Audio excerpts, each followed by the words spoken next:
chers compatriotes congolaises et congolais, une fois de plus, toujours le directeur de la communication de la Fondation Jean-Tibassi Mabaïmoka, Yannick Kongo. J'ai y parlé plusieurs fois, proposé des idées, et aujourd'hui, je suis encore là, une fois, et vous présenter l'œuvre d'un grand monsieur, un patriote, un Congolais, qui passe beaucoup de temps de réfléchir comment faire sortir ce pays à l'état où il se retrouve actuellement. Alors, premièrement, avant de parler, j'aimerais d'abord vous présenter les ouvrages. Voilà, j'ai des livres à moi ici, intitulés Le fédéralisme. Je veux dire, c'est l'œuvre de maître John Tibassi Mabaïmoka. Dans ces livres, le monsieur a essayé de donner qu'est-ce que lui pense pour son pays, la République démocratique du Congo. C'est la première édition. Et ensuite, on a aussi une deuxième édition, toujours le fédéralisme. Avant d'aller plus loin, j'aimerais au moins lire quelques pages pour vous faire comprendre qu'est-ce que l'auteur a voulu dire réellement ou exactement dans ce livre. Je vais commencer d'abord à la première édition. L'auteur a dit: le fédéralisme est une dernière chance pour la République démocratique du Congo. Voilà. Et à la fin, je vais lire parce que les contenus, vous allez vous-même remarquer et comprendre quand vous allez acheter au cours de l'émission. Je vais vous les dire et qu'est-ce que nous avons passé. Et toutes ceux que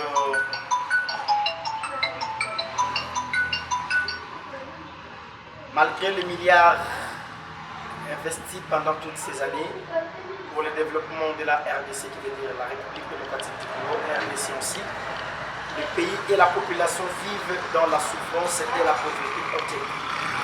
Un pays où les routes, l'eau potable, l'électricité, la sécurité alimentaire, les logements sociaux, sécurité des personnes et de biens, soins médicaux et hôpitaux, les écoles, les transports au fond, la honte d'un pays au XXIe siècle. L'auteur invite le Congolais à changer les modes de gestion et de basculer vers le fédéralisme. Pour être clair, c'est-à-dire de quitter la forme de l'État que nous utilisons, l'État unitaire, parce que l'État unitaire n'a pas aidé ces pays à se faire développer, soit se développer. Ça, c'est la première édition.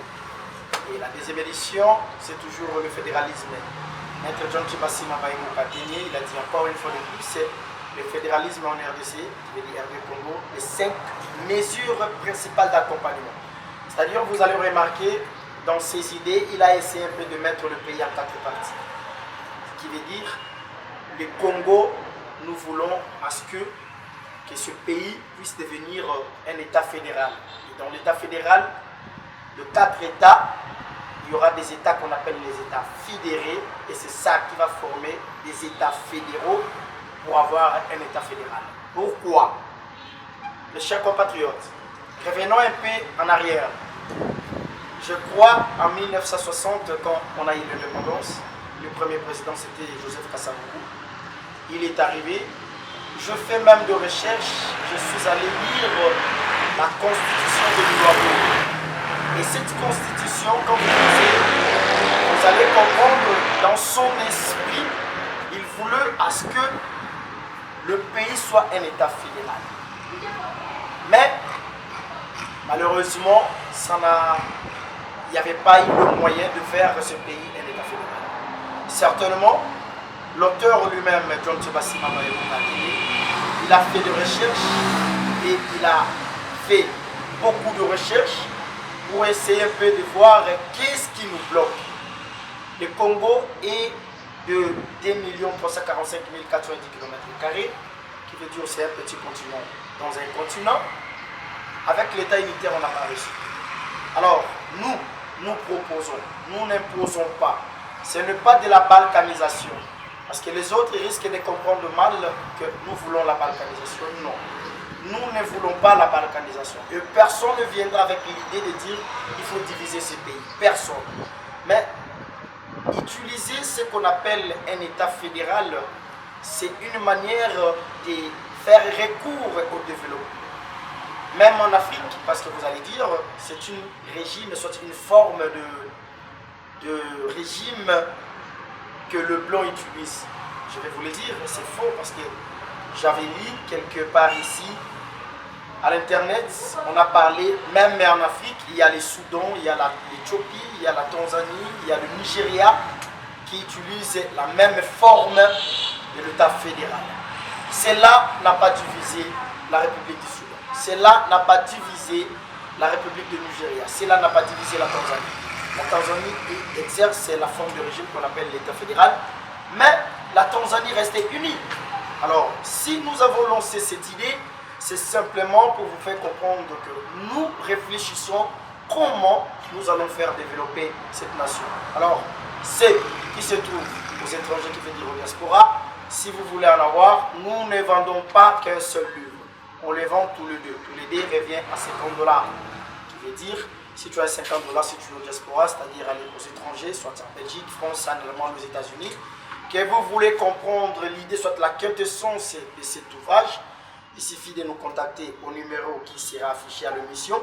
Nous allons utiliser le DHL pour vous envoyer, soit vous expédier les ouvrages et vous aurez votre ouvrage. Et ceux qui se trouvent ici, sur place, en République démocratique du Congo, nous utilisons les CAA pour vous expédier des livres. C'est-à-dire qu'il y a beaucoup de choses à dire sur le fédéralisme parce que c'est une matière qui demande beaucoup de réflexion. Avec l'émission, je ne saurais pas vraiment vous le dire tout en détail en disant que voilà, dans ces livres, on parle de ça. J'aimerais que le lecteur eux-mêmes, vous puissiez découvrir qu'est-ce que l'auteur a voulu bien dire dans le livre qu'on appelle le fédéralisme, une dernière chance pour la République démocratique du Congo. Mes frères, je me souviens en 1964, avant le coup d'État de faire président Mobutu, il y avait eu nos frères Katangé, ils se sont réunis, les législateurs, pour essayer un peu de rédiger une constitution proprement dite de la République, avant 1967.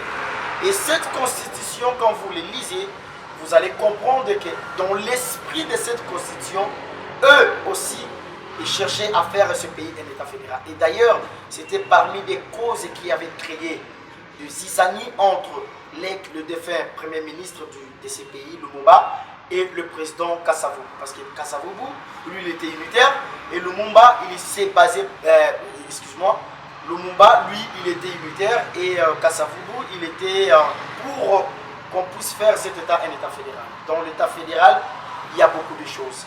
Alors, nous demandons au gouvernement, nous demandons aux autorités de bien revoir, nous ne sommes pas là pour la balkanisation.